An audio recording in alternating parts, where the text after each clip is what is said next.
Hello everyone, this week Standard Deviations is coming to you live from sunny Scottsdale, Arizona, where I'm at the Orion Ascent Conference.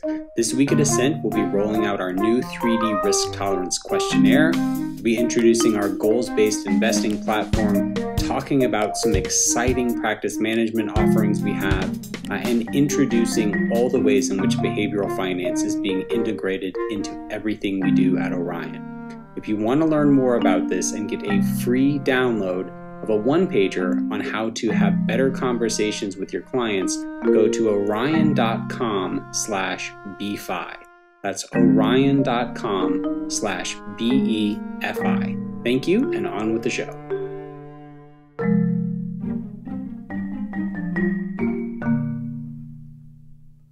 Hello and welcome to the Standard Deviations podcast. I'm your host, Dr. Daniel Crosby. Today, I'm joined by a couple of other doctors, Drs. Daria Chase and David Pogge of Alpha Performance Psychometrics. APP uses psychometrics to select and develop exceptional investment personnel, and we're going to talk today about the intersection of talent, psychology, and the all-elusive search for investment alpha. Welcome, docs. Wonderful to be here today. Thank you. And David and I talked before about, I speak Filipino, long story, but I speak Filipino and his last name actually means handsome in Tagalog. And so he is Dr. Handsome from now on. So great to have you both here. Daria, we'll start with you. We were introduced by a mutual friend who told me about yours and David's enterprise here, and I was immediately drawn in. This is a super unique niche. Can you talk for a minute about the gap you saw in the market and how investment talent has traditionally been sourced and vetted versus how it optimally would be? Well, there's a growing awareness about the importance of personality in all human endeavors, including investing and investment management. But what's remarkable and truly fascinating is that personality is usually measured informally and unsystematically, while operational and financial due diligence is already a very sophisticated process. We believe that majority of asset allocators have not been introduced to more reliable, scientific, and objective ways of evaluating asset managers' personalities, so they do what they can. And this means that they rely heavily on their personal and professional connections and on interpersonal chemistries. And these impressions are undoubtedly impacted by implicit biases and unconscious factors, as well as efforts of asset managers to present themselves in the best possible light. I'll give you a couple of examples. People inevitably generalize their past experiences, and I heard someone recently say that they are reluctant to work with those who wear cufflinks because they have found that such individuals don't want to roll up their sleeves and work. And we all make this kind of generalizations, and sometimes they prove to be correct. However, they can be very misleading. Another caveat is that we're drawn to what's familiar, and we are under the impression that we understand better those who are similar to us. For example, an allocator shared with me his belief that if someone has participated in a college-level lacrosse, it's a good indicator of their leadership skills. And it may be true that for some, former lacrosse players, they have these virtues. However, it's probably a stronger indicator of the region of the country and educational milieu in which they were raised. So we have identified an important gap in the due diligence process of asset allocators, and we have developed a data-driven psychometric evaluation of alternative asset managers that we hope would be incorporated into the due diligence process and will improve decision-making. Yeah, I find that there are some sort of, some shortcuts that Wall Street makes. Lacrosse players is one that I mentioned yesterday on a podcast. It's like lacrosse players, it's, we need people who played team sports, and like team sports is going to be the thing that, sets people up. And I also find a lot of unscientific thinking about personality measurement. I posted something saying that you two, not by name, but I said, hey, I'll have two doctors coming on the show, and they're going to be talking about personality and hiring. And some of the people in the comments were like, yeah, I love the color code. And, I love this and that thing. And it's just like, oh gosh, like, no. So let's talk about, from a scientific perspective, let's talk about the battery that you use that's valid, that's reliable. What specific assessments do you use and how did you select them?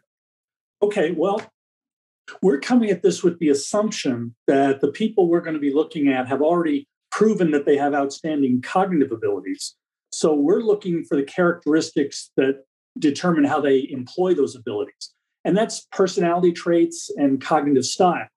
And these are things psychologists have been studying for a long time. These are things that people in psychometrics have been developing instruments to measure for a very long time.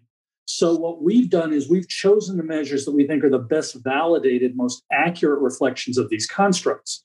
And some of these we assess through questionnaire measures using well-validated measures that have been around a long time. For example, one of the measures we look at is the NEOPI, the NEOPI. It's a personality inventory that looks at the 5 major factors of personality.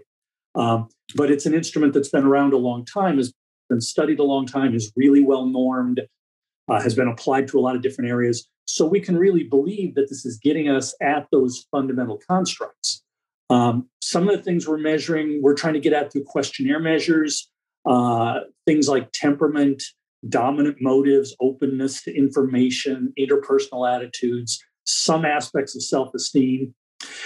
But there's other aspects of personality that aren't easily assessed through questionnaires, and they're better captured through what currently are referred to in the psychometric realm as performance-based tests, tests where you make the individual perform a task, and critical elements of their performance can be quantified then and compared to norms and used to predict their standing on a variety of constructs.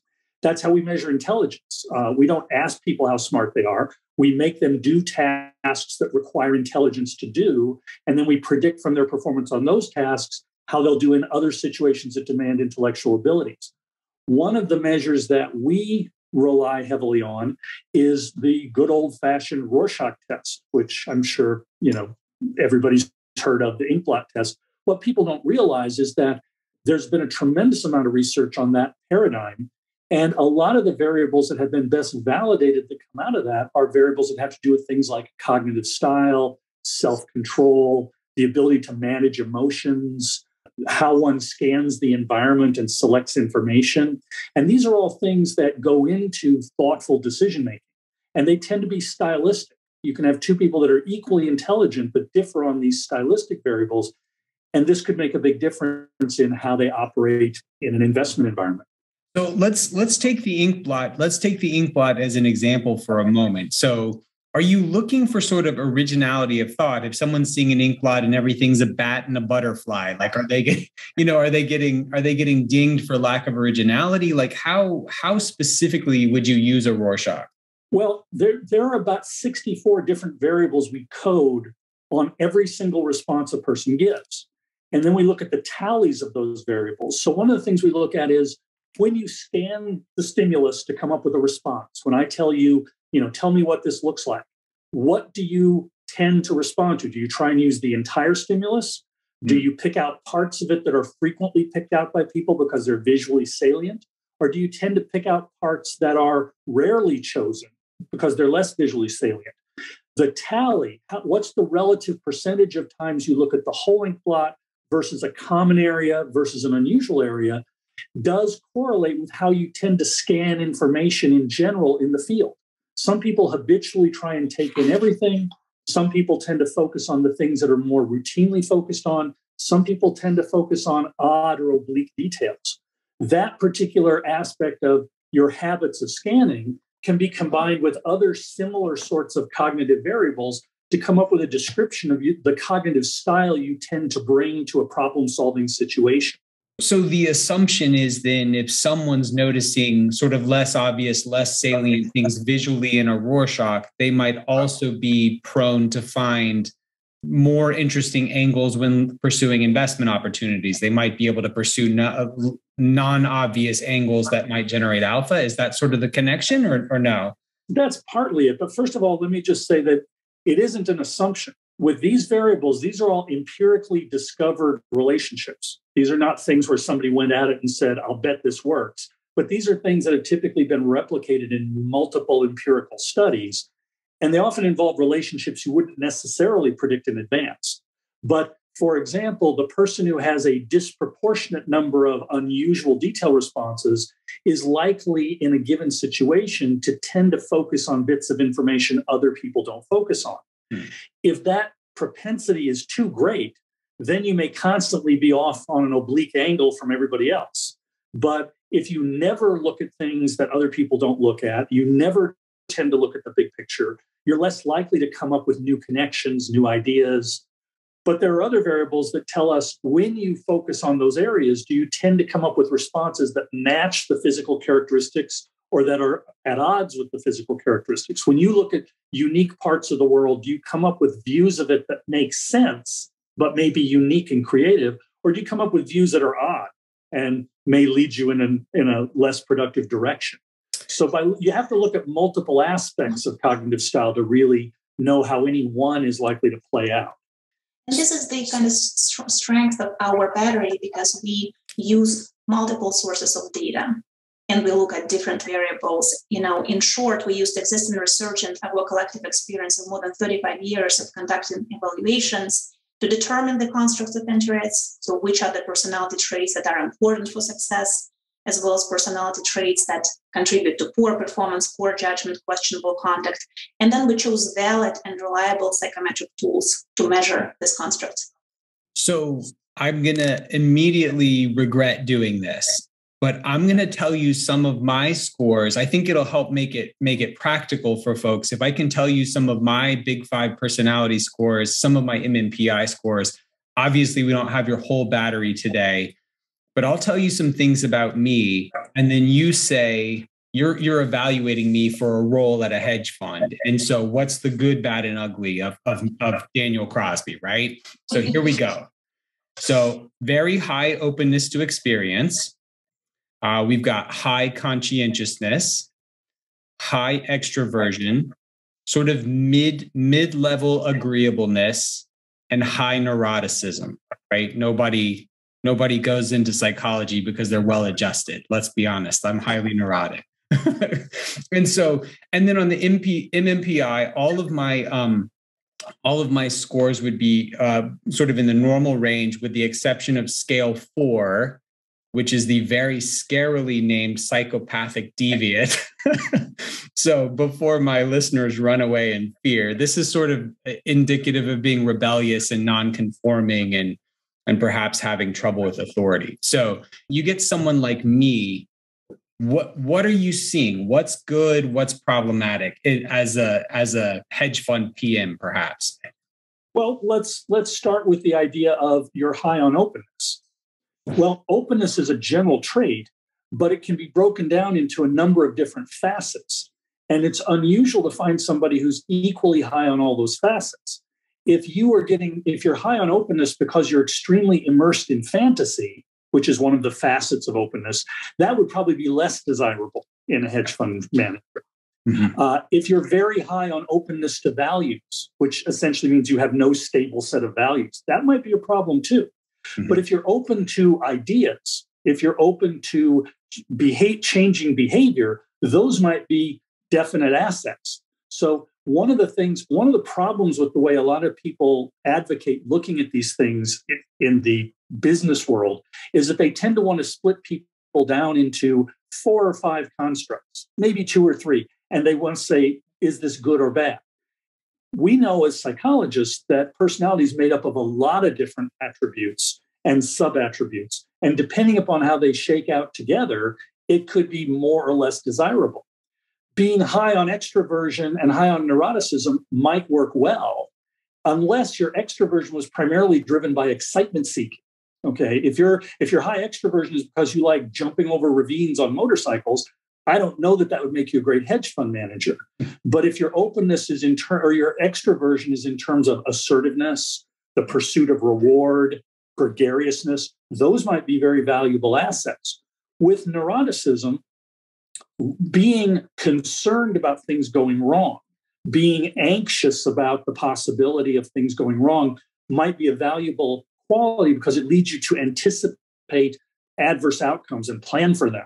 And not planning for things possibly going wrong would certainly be a problem in somebody who's managing assets. But if, on the other hand, your high neuroticism was driven primarily by impulsiveness, you readily get overwhelmed by your emotions, that would be less desirable. So, it's a matter, one of the things we're trying to do in our approach is to use instruments to break these things down in a little more sophisticated way so that we can answer the question of what are the attributes within this person that are likely to affect how he approaches these things, how he makes decisions, etc. With your MMPI, if you're high on scale 4 because you tend to be somebody who is less conforming to authority, somebody who's more adventurous, but also more gregarious, those are good things. But if you're high on scale 4 because you have very little conscience, I don't know if I want to trust you with my money. So again, we'd have to look into the whole MMPI to see what's pushing up those scores, to decide whether it's an advantage or a disadvantage. Obviously, there are some things in the MMPI that are red flags. If you came up on the MMPI looking like you were out of touch with reality, we would probably see that as a red flag. This is not somebody that we want to invest with. But there are other qualities that could show up on that test, especially at a finer grained level, that could be assets if they're combined with other qualities. So how much do you take a person's individual context into account? So, you think about, again, thinking about my scores, which you've done a good job of breaking down some of the sub scores. But you look at someone like me, so, married to the same person for 15 years, a member of a sort of hierarchical religious group, and things that you wouldn't expect perhaps of someone with an elevated score 4 on the MMPI.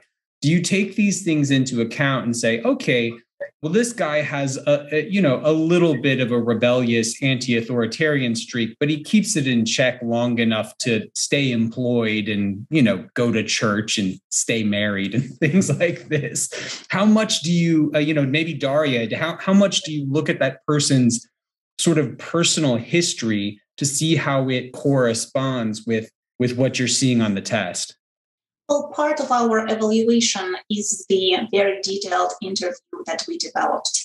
And of course, we'll look into all these variables and all these characteristics. So as I said before, we're using multiple sources of data, and we really try to see how they match together. And if there are any discrepancies, what is the possible explanation for that?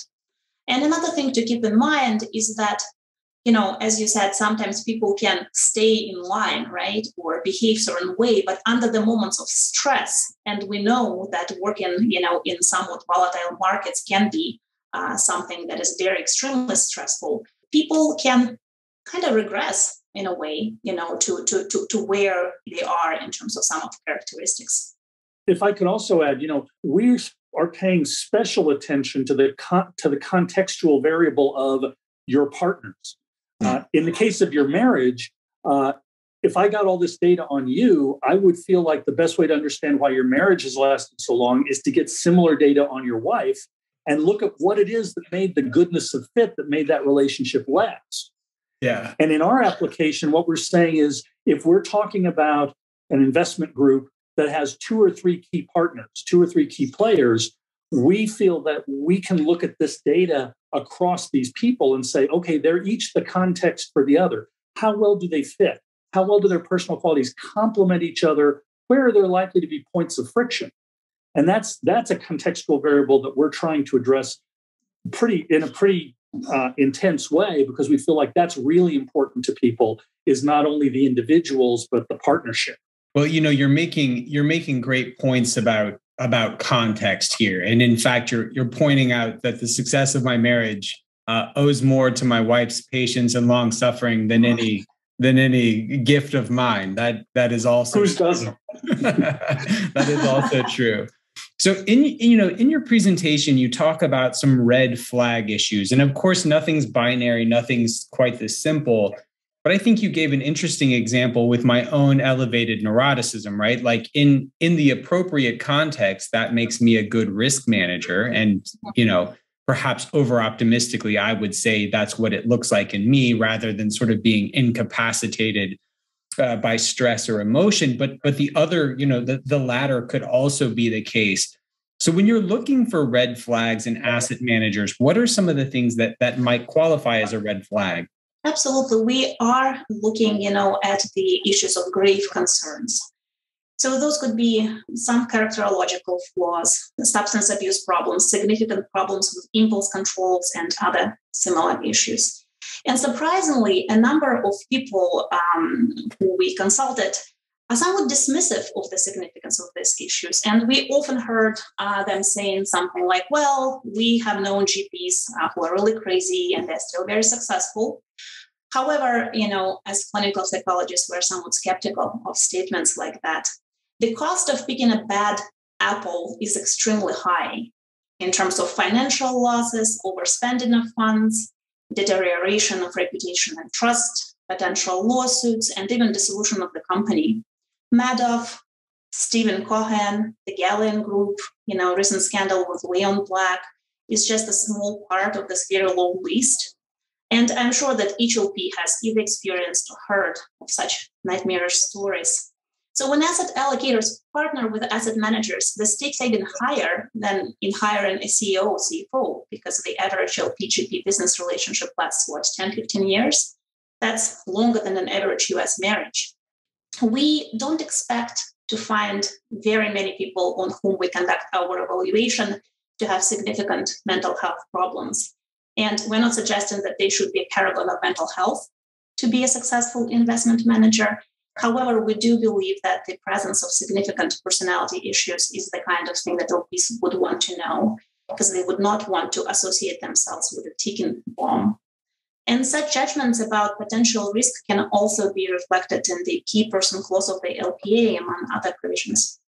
So, of course, there's a strong element of social desirability, right? We know that people, you're on the hunt for red flags, right? So it makes sense. You're trying to avoid the next Madoff. You're trying to look for these, substance abuse disorders, personality disorders, whatever they may be. But that candidate is trying very hard to stuff the red flag in his back pocket and keep it from you. So what do you do in terms of, call it a lie scale or seeing through the socially desirable presentation of a candidate? How do you get there? There's really two ways we do that, and we employ both of them in our assessment. One is by using instruments that have well-developed scales to measure response bias, to measure the person whose effort to appear socially desirable is so extreme that it's making all the other things they say about themselves unrealistic. And one of the instruments we use is a version of the MMPI, because the validity scales, the response bias scales for that are so extensively researched that we really know what they mean. And they seem to work very well at picking people up. They are based on lots of items that people don't necessarily notice as reflecting on how they're approaching the test. So they're very sensitive. So that's one way. We use tests that have well-developed scales to tell us, are you really trying to present such a socially desirable picture of yourself that we should not believe what you're saying? But the other thing is to go back to what we call the performance-based tests. People don't know how to look good on the Rorschach test. They don't know what looks good.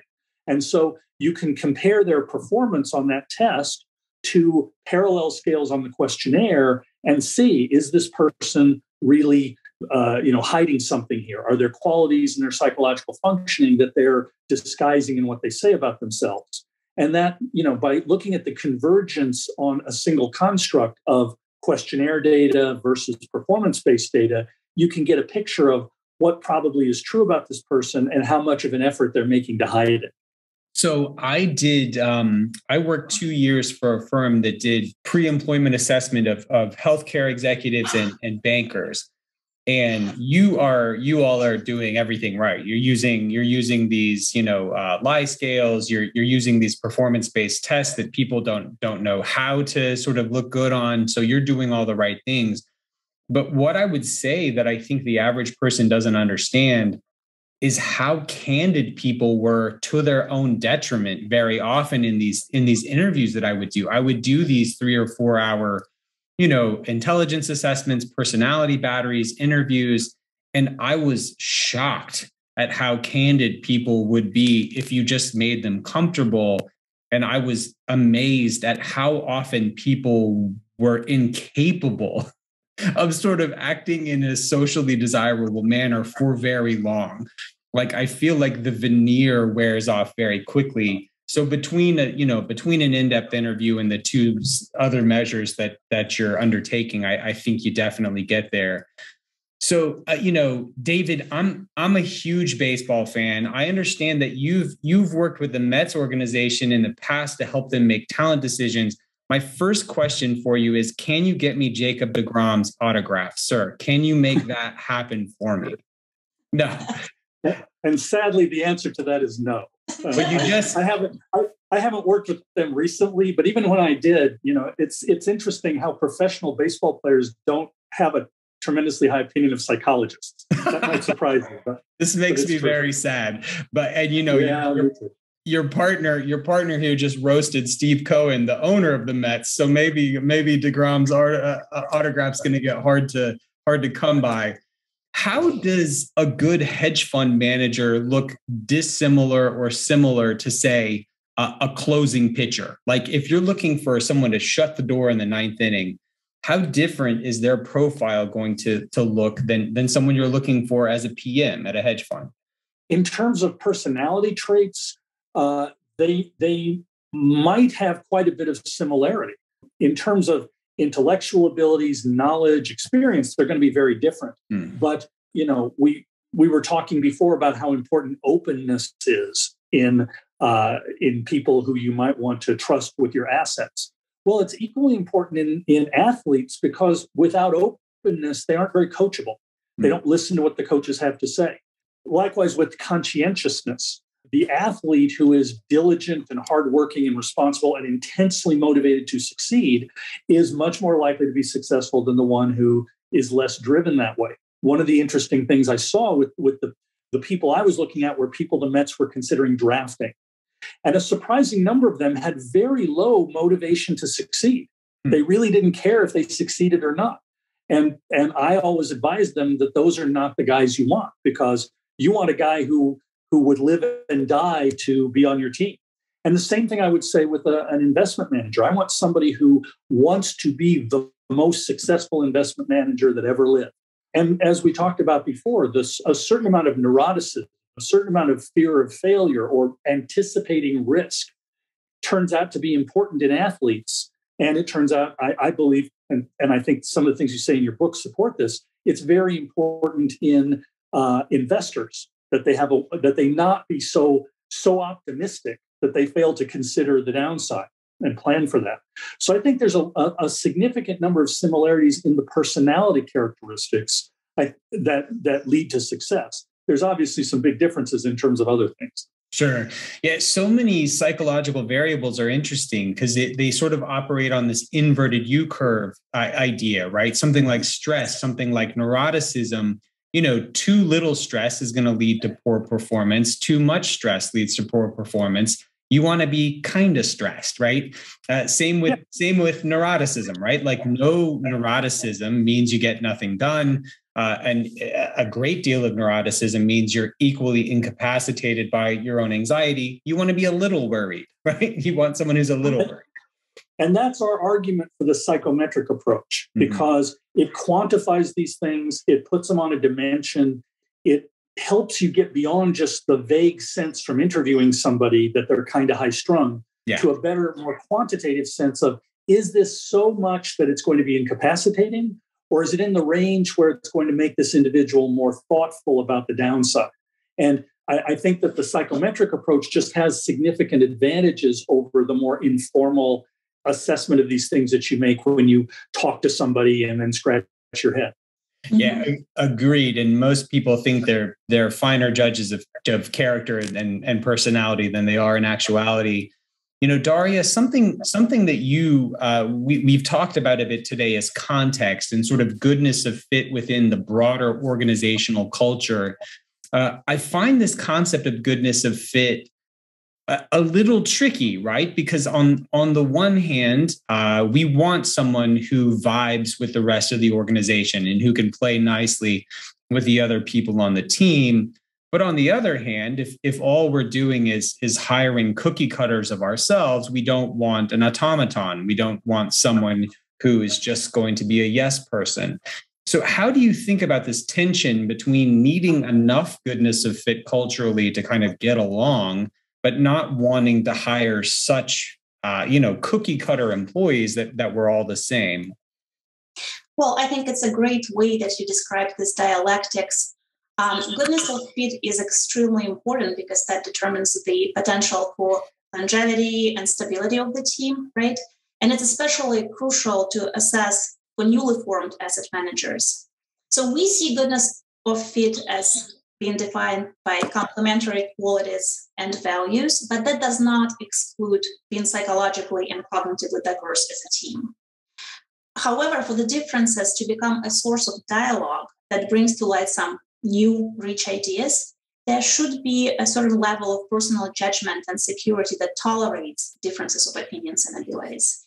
So, for example, we see qualities such as excessive rigidity, need for control or dominance, excessive self-esteem needs, narcissism, or extreme indifference to others as being obstacles to goodness of fit. So the way we examine goodness of fit is that we look at the key members of the team, their unique personality profiles, and we evaluate how likely they are to fit well together. And of course, it's not all or nothing issue, right? Otherwise, no marriage or no long-term partnership would ever last. However, sometimes these differences become so extreme that can be a cause of concern. One of the most recent examples is the Novalpina GP removal caused by a dysfunctional power struggle unrelated to performance. And some other examples are problematic Carlyle succession, where a mismatch between the personalities of the co-CEOs caused a clash. And of course, we remember the High Star Capital acquisition that did not go smoothly. I'm sure you have your own long list of examples of the deals that went wrong. And these negative outcomes just could have been prevented if the goodness of fit was evaluated as a part of the due diligence process. This is what we advocate for. Yeah. So the last question, Daria, I'll give you the last word here. Another thing that you say in your presentation about this is one reason to do this is actually to eliminate bias and to promote greater diversity and equity and inclusion on Wall Street. We know what's the research. There's I'm going to forget the exact names, but it's there were more hedge fund managers named John, David, and William than all women in the hedge fund, hedge fund industry combined. And so how does a more scientifically grounded psychometric approach actually open the door to greater diversity and inclusion in our industry? You're absolutely right. Women are undeniably underrepresented, and so are the minority-owned managers, by the way. And we think one of the reasons for this problem, among too many, unfortunately, is the current way in which the due diligence is performed. The depth and accuracy on the part of allocators to understand and to evaluate emerging managers with atypical backgrounds, and women, again, are less represented, they're somewhat atypical oftentimes, is impacted by unconscious implicit biases at times, and again, this difficulty to understand. And one of the advantages of the psychometric approach is that it's objective, it's reliable. The tests are designed to deal with any normative differences that might exist between males and females as a population. So basically, the tests don't care. They are not affected by agendas. Tests don't have blind spots. They're not affected by prejudices or stereotypes. And this allows our data and our evaluations to help those who wish to be more inclusive and to give everyone a fair consideration. We know that a lot of asset allocators want to work with diverse managers, but they are somewhat leery to take this high risk, right? So we want to help them mitigate the risk. And this approach is especially helpful to those who are committed to DEI agenda. Yeah, I saw it in my own work. We've seen, we're all familiar with the study on bias when candidates with the same credentials change their name from sort of a stereotypically white sounding name to a stereotypically black sounding name. Their rates of response were different. The rates of getting interviews were different. What I think psychometry does is it sort of levels the playing field. It puts everyone on an equal playing field. and you can evaluate everyone on their merits and demerits. So, David, we're about out of time, but if people are interested in learning more about what you two are up to, what's a good website that they can go to? Where can they read your work, see your deck? Where can we find you online? Well, we, Alpha Performance Psychometrics has our own website, and that would be the first place to start. And from there, they can get we have descriptions in there of what we do. They can contact us. We're happy to discuss what we're doing with anybody who's interested and point them towards some of the sources that we've looked at and the things that have shaped our thinking about this. Well, we are also present on LinkedIn. Yeah, I just wanted to throw this in because we have our own page on LinkedIn as well, and happy to connect it with like-minded people. Wonderful. Well, this sort of assessment is work that I believe in. So it's great to see you two bringing it to an industry that is very much in need of it. Thank you so much to both of you, Dr. Chase, Dr. Handsome. You've been wonderful. Thank you for your time today. Thank you so much for having us.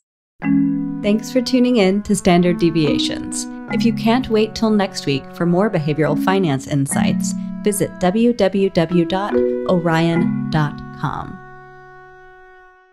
All opinions expressed by Dr. Daniel Crosby and podcast guests are solely their own opinions and do not reflect the opinion of or endorsement by Orion and its affiliates, subsidiaries, and employees. This podcast is for informational purposes only and should not be relied upon as a basis for legal, tax, and investment decisions. The opinions are based upon information the participants consider reliable.